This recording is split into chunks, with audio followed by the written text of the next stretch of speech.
warahmatullahi wabarakatuh. Waalaikumsalam warahmatullahi wabarakatuh. Alhamdulillahi rabbil alamin. Wa bihi nasta'inu ala umuri dunya waddin. Assalatu wassalamu ala asyrafil anbiya'i wal mursalin. Nabiyyina Muhammadin wa ala alihi wa sahbihi wa man tabi'ahum bi ihsanin ila yaumiddin. Amma ba'd.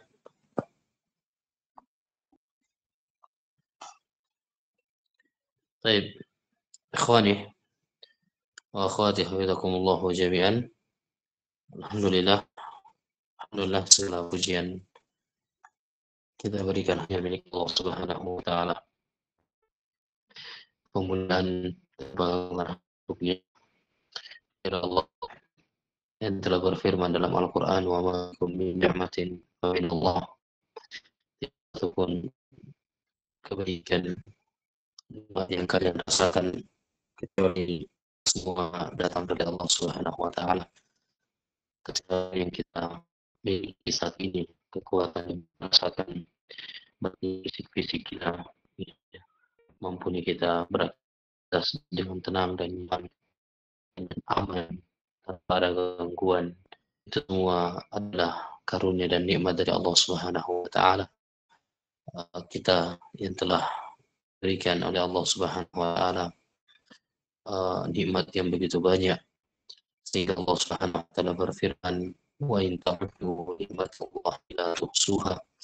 Dan jika kalian berusaha untuk menjumlah, menghitung dari nikmat yang Allah berikan kepada kalian, maka saking banyaknya, saking tak terhingga dan tak terhitungnya, tuhsuha, kalian akan mungkin mampu untuk menghitungnya. Maka Allah yang maha baik, Allah yang arhamar rahimin, Allah yang maha penuh dengan kasih sayangnya kepada kita semua makhluk-makhluknya. Maka kita yang menjadi hamba untuk bersyukur, menjadi hamba-hamba Allah Subhanahu wa taala yang menjadi yang bersyukur, ya, hamba yang mampu untuk memuji Allah dengan lisan, kemudian mampu meyakini bahwasanya itu datang hanya Allah, bukan karena kehebatan dan kekuatan kita, dan juga mampu memanfaatkan nikmat itu untuk cinta kepada Allah dengan tunduk dan taat kepadanya. Ya, beramal saleh adalah bentuk kesyukuran. Bahkan kesyukuran kita, kesyukuran seorang hamba itu tidak akan bernilai sampai dia mampu menunaikan dan merealisasikan amalan solehnya dan ketaatannya. Sehingga semakin kita diberi nikmat, hendaknya kita semakin taat, semakin rajin untuk ruku dan sujud kepadanya, semakin bersemangat untuk menghadap kepadanya, memenuhi panggilannya. Ya, semakin banyak nikmat yang kita rasakan, hendaknya maka ya, kita sambut dengan semangat, ya, semakin besar semangat kita dalam ilmu, dalam mempelajari agama ini, karena itu bentuk kesyukuran. Bukankah Nabi Shallallahu Alaihi Wasallam manusia yang maksum, manusia yang telah diampuni dosa-dosanya yang telah lalu dan apa yang akan datang? Ketika Nabi Shallallahu Alaihi Wasallam berdiri sholat malam, ya, dengan sholat malam yang begitu panjang, sampai diceritakan bahwasanya kaki beliau itu menjadi pecah-pecah, betis beliau menjadi bengkak, disebabkan karena lamanya beliau berdiri sholat malam. Ketika beliau ditanya, kenapa engkau rela melakukan itu semua ya Rasulullah? Kenapa engkau sampai melakukan hal itu? Bukankah telah diampuni dosa-dosamu yang telah lalu dan apa yang akan datang? Maka apa jawaban Nabi Shallallahu Alaihi Wasallam? Kata Nabi, afalam akunu abdan syakura. Ya, tidak pantaskah aku menjadi hamba yang bersyukur? Ya, tidak pantaskah aku menjadi hamba-hamba yang bersyukur? Ini teladan kita. Ikhwani wa akhwati hafizakumullah. Nabi Sallallahu Alaihi Wasallam itu menjadi manusia yang paling bersyukur kepada Allah, dan juga beliau memanfaatkan nikmat yang Allah berikan kepada beliau dengan semakin meningkatkan ibadah dan ketaatannya kepada Allah Subhanahu wa taala. Maka kita sebagai pengikut dan umat beliau Sallallahu Alaihi Wasallam hendaknya berusaha untuk bagaimana kita semakin hari, ya, semakin kuat ibadah dan ketaatan kita kepadanya, semakin mantap ya, ketaatan kita, ibadah kita, majelis ilmu kita. Karena itu semua adalah bentuk kesyukuran akan nikmat-nikmat yang Allah berikan kepada kita. Ikhwani, akhwati hafizakumullah jami'an. Ya, ahlan wa sahlan wa marhaban bikum. Ya, selamat datang kepada ikhwah sekalian. Alhamdulillah ya, kita kembali dipertemukan oleh Allah setelah sekian lama libur kajian. Akhirnya kembali kita diperjumpakan oleh Allah walaupun melalui media online seperti ini. Ini merupakan nikmat besar, alhamdulillah. Baik, ikhwani, hafizakumullah, yang hadir offline Abu Nadifah, Akhtarik, Abu Kadafi. Cuma tiga orang. Mana yang lain ini? Kenapa cuma 3 orang? Efek libur panjang akhirnya kepanjangan. Akhirnya keputusan. Allah musta'an. Mana ini Haji Muhlis ini? Mana Abu Fadli? Hah? Mana ini? Nah, ini. Allah musta'an. Tahu. Jangan terlalu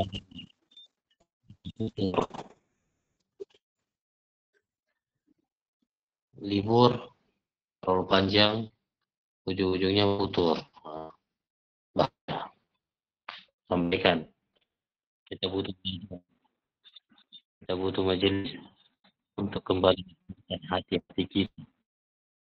Terlalu lama dengan urusan dunia itu bisa melemahkan hati dan bisa membuat sakit, bahkan lama bisa membuat hati mati. Apa obatnya? Belajar, dengarkan nasihat, dengarkan ilmu, hadir di majlis. Itu obat untuk hati kita. Baik, barakallahu fiikum.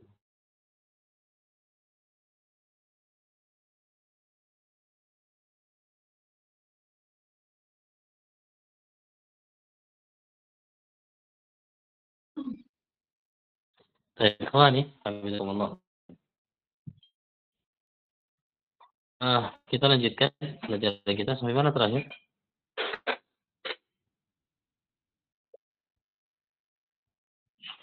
Pelajaran 8 ini atau ini 8 ya, namanya 8. Menit terakhir.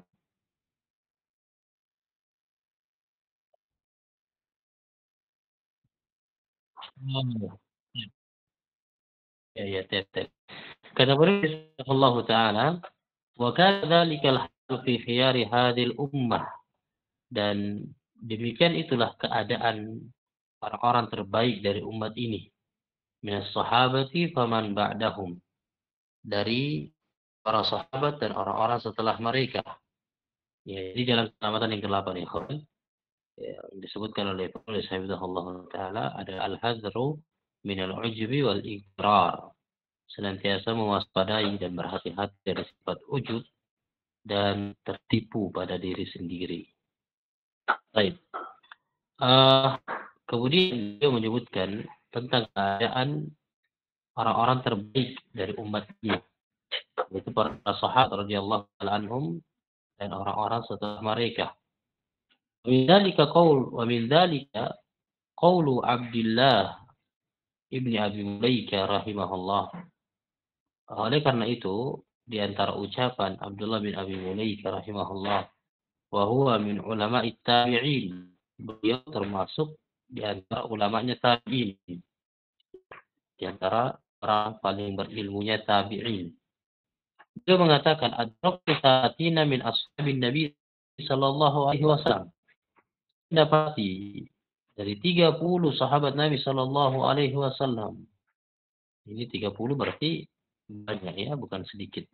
Termasuk tabi'in yang masih banyak menjumpai para sahabat. Baik, kata Abdullah bin Abi Mulaika, saya mendapati 30 dari sahabat Nabi Shallallahu Alaihi Wasallam. Mereka semua mengkhawatirkan kemunafikan pada diri mereka sendiri. Iya, maksudnya mereka tidak pernah terperdaya dengan ibadah yang mereka lakukan, tidak tertipu dengan ketaatan, bahkan ya kedudukan yang mungkin saat itu mereka dapat di posisi mereka di saat yang mana posisi mereka adalah sahabat Nabi. Harusnya mereka ketika mereka layak untuk berbangga, mereka layak. Ya, mereka sahabat Nabi. Mereka adalah orang-orang yang telah mendapatkan rekomendasi tazkiyah langsung Rasulnya. Tapi di samping itu mereka tidak tertipu dengan amalan mereka. Karena mereka khawatir diri-diri mereka adalah orang-orang yang munafik. Lalu bagaimana dengan kita, ikhwani, hafizakumullah jami'an, orang-orang yang level dan derajatnya jauh di bawah sahabat, kemudian kita merasa bangga dengan amalan ini, merasa bangga dengan kekurangan ini, dosa yang begitu banyak, begitu menumpuk, ya, kemudian kita merasa hebat, merasa diri kita, merasa suci, merasa diri ini sudah bertakwa. Maka ikhwani, alhamdulillah, ya, jangan pernah tertipu dan ujub serta merasa bangga dengan amalan-amalan kita. Apapun sehebat apapun itu, ya, jangan merasa sudah paling berjasa dalam dakwah. Jangan merasa sudah paling banyak amalan yang dilakukan, sudah paling banyak dia kerahkan, sudah paling banyak dia usahakan untuk dakwah. Allahul musta'an. Merasa seperti itu. Khawatirlah yang kayak amalan-amalan yang kita lakukan tersebut itu tidak diterima Allah Subhanahu wa taala. Kata beliau Allah, wa idza kana Abu Bakar radhiyallahu taala. Di sini ada Abu Muhammad ya? Atau Fadil? Enggak ada. Enggak ada. Abu Akhtarik, antum sudah bisa baca kitab, Pak? Oh. Siapa yang bisa? Ada yang bisa baca, nanti saya bisa terjemahkan.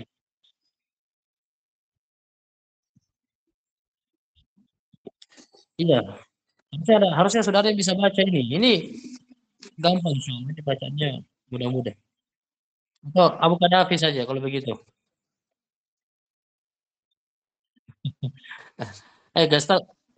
Gasta Abu Muhammad, suruh hadir kajian kalau begini. Suruh dia baca. Nah, Ustaz. Dia kemana? Abu Muhammad kalau begini kemana?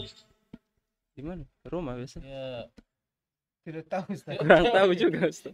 Keliru di mana dia? Ikhwan Malaka, ada yang bisa baca kitab?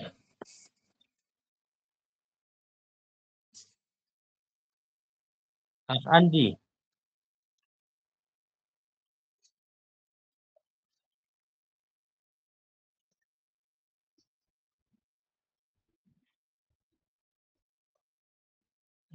Coba silakan Aftarik. Tolong ikra.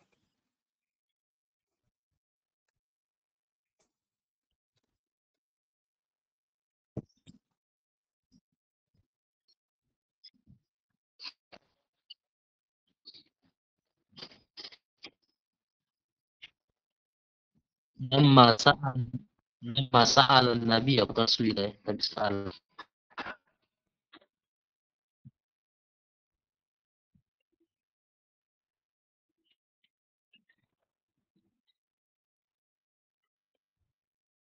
Ya Allah. Ya Allah.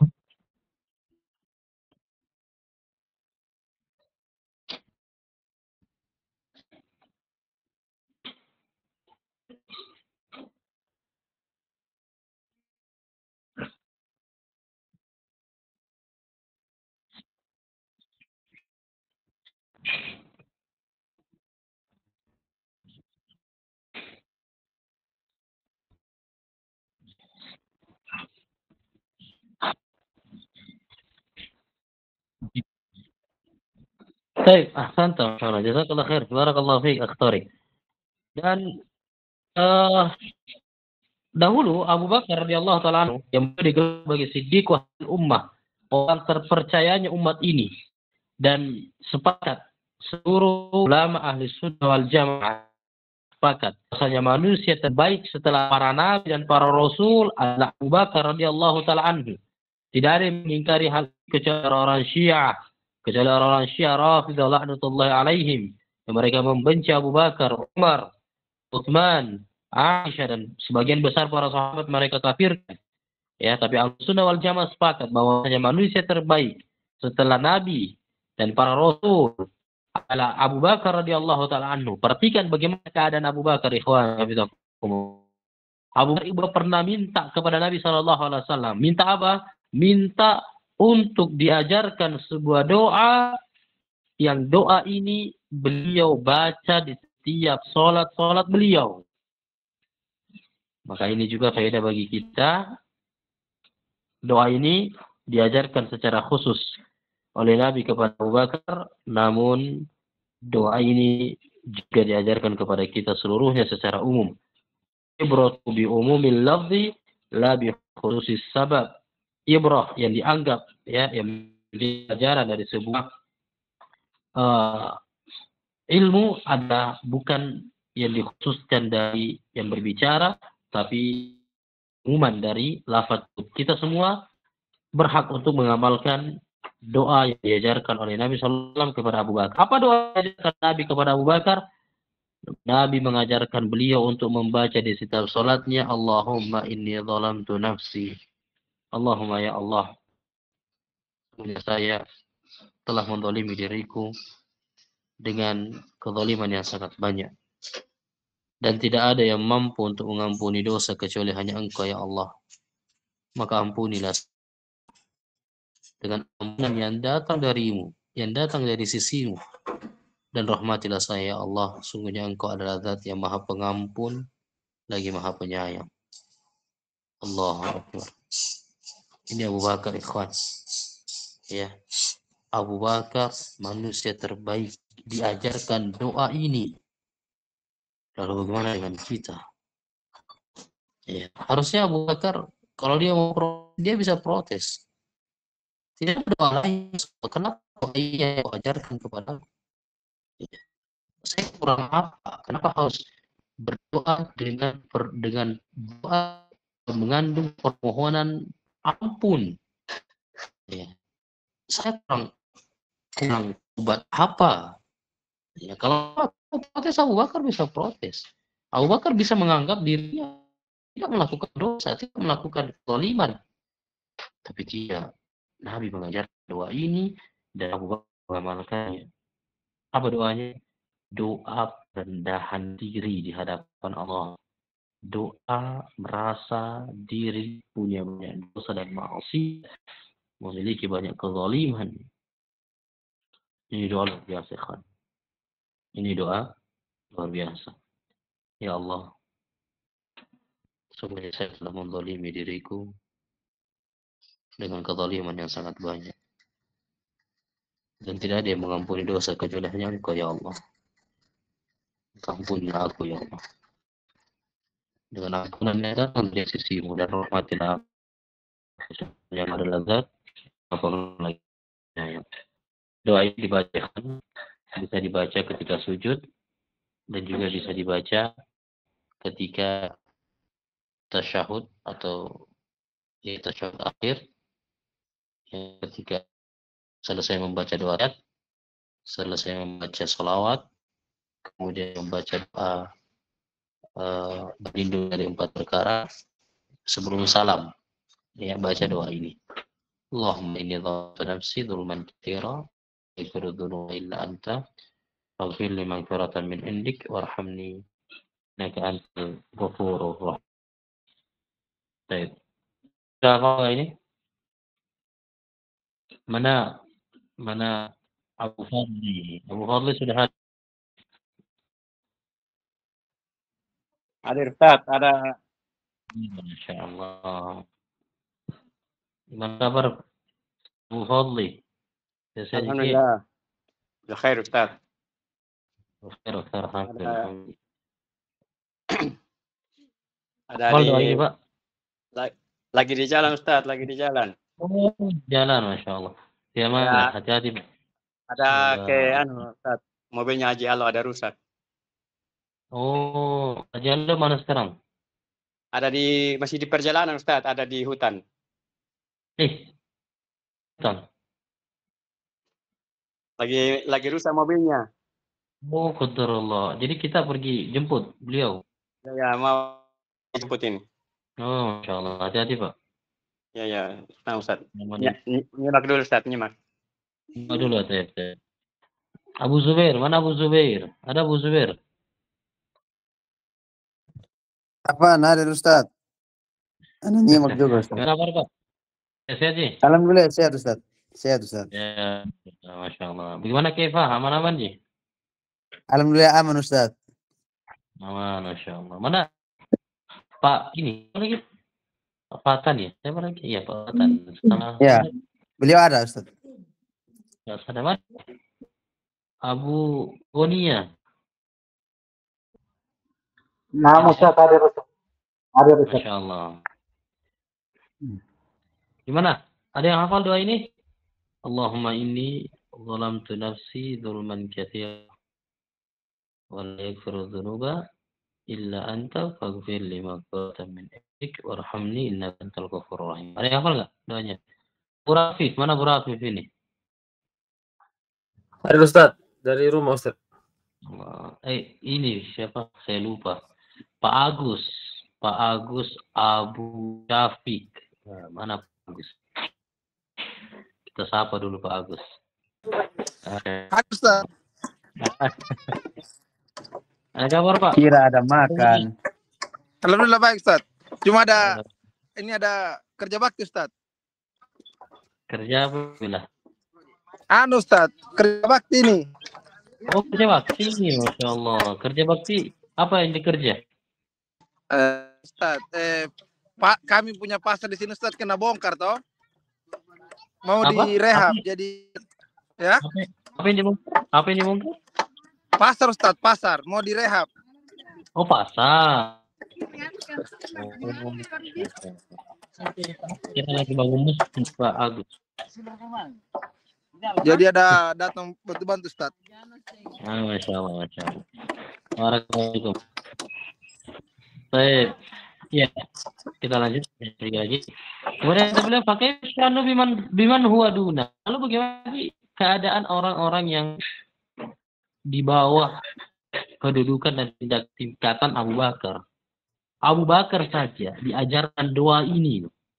Maksudnya apa? Maksudnya beliau ingin mengajarkan kepada kita. Abu Bakar itu tidak sombong. Abu Bakar tidak ujub. Abu Bakar tidak bangga dengan kedudukan beliau sebagai manusia terbaik. Ya. Beliau diajarkan doa yang menunjukkan akan kerendahan beliau. Akan kekurangan. Allahu Akbar. Allahumma inni zalamtu nafsi. Ya Allah, sungguh menzalimi diriku.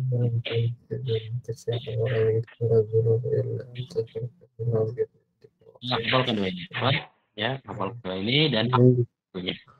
Ya, amal saya langsung. Kemudian, silakan, Akhari lanjut sedikit lagi.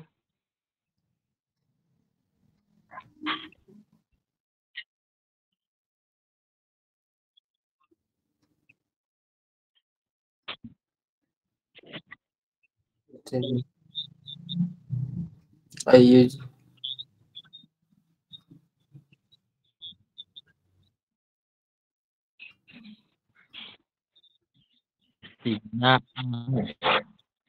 Istina'ahu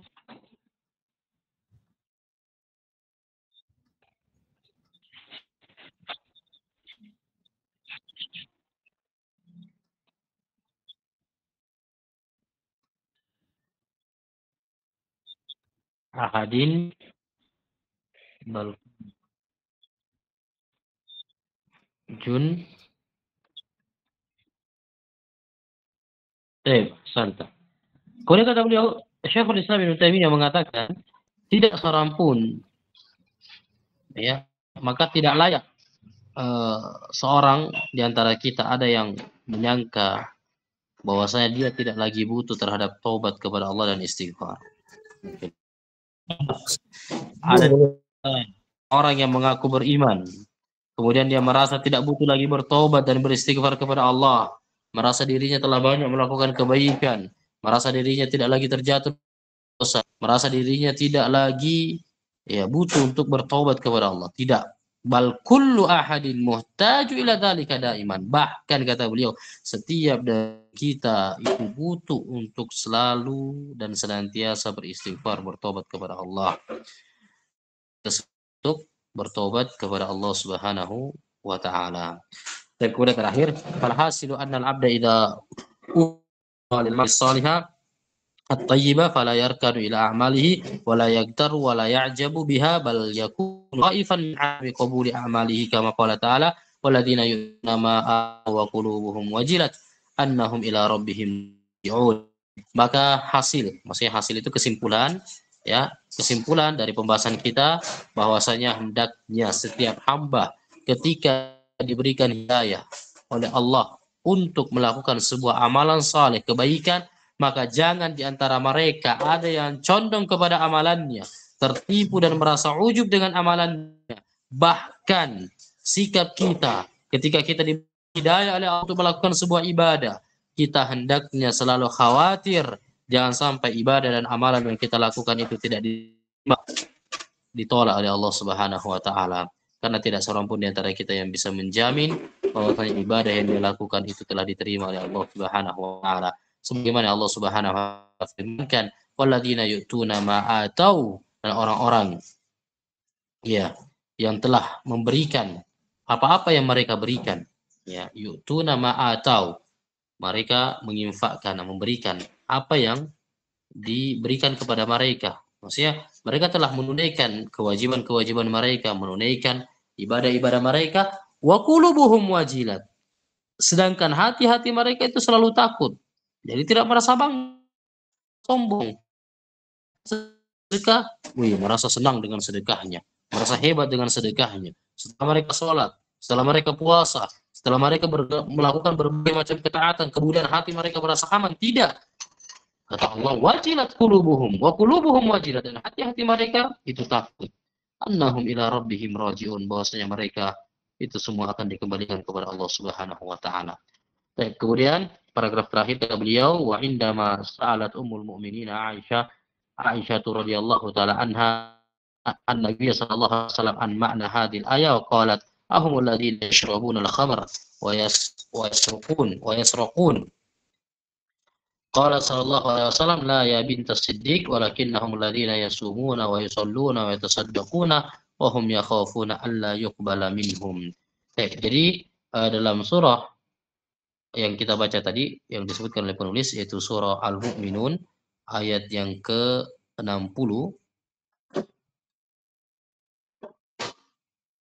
Surah Al-Mu'minun ayat yang ke-60, Allah Subhanahu wa taala berfirman, orang-orang yang telah memberikan apa yang telah mereka berikan, orang-orang yang telah bersedekah dari apa yang telah mereka sedekahkan, hati-hati mereka itu takut.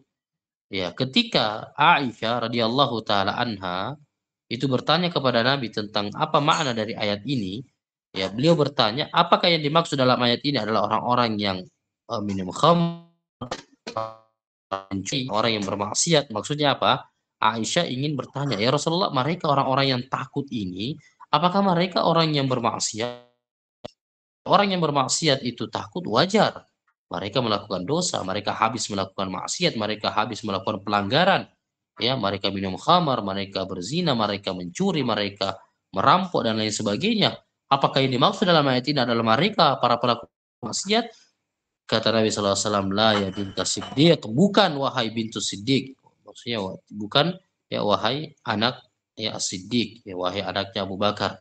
Akan tetapi yang dimaksud dalam ayat ini adalah mereka yang berpuasa, mereka yang salat, mereka yang bersedekah. Di samping itu mereka khawatir jangan sampai amalan-amalan mereka tidak diterima. Allahu akbar. La ilaha illallah. Ini keadaan orang-orang saleh, ikhwan. Maka hendaknya kita kita ukur diri kita, apakah kita termasuk di antara orang-orang yang tertipu dan merasa bangga atau khawatir tapi tidak senang dengan amalannya, justru dia khawatir dan sampai amalannya itu tidak diterima oleh Allah Subhanahu wa taala. Alhamdulillah selesai jalan keselamatan yang ke-8. Ya insyaallah taala kita akan ke jalan keselamatan yang ke-9, ya, al-mujibut tasya. Keselamatan yang ke-9 yaitu tadzakkurul hisab wal wuquf baina yadayillahi azza wa jalla. Ya, senantiasa mengingat hari hisab, hari di mana tatkala setiap orang akan berdiri di hadapan Allah Subhanahu wa taala. Insyaallah kita akan lanjutkan di pertemuan berikutnya. Baik, demikian kajian kita malam ini. Ada pertanyaan sebelum kita tutup?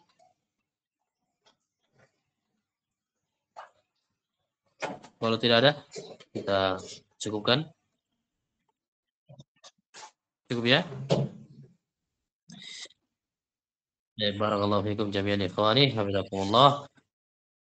Wa bihamdik astaghfiruka wa atubu ilaik. Wa sallallahu ala nabiyyina Muhammad. Assalamualaikum warahmatullahi wabarakatuh. Waalaikumsalam warahmatullahi wabarakatuh.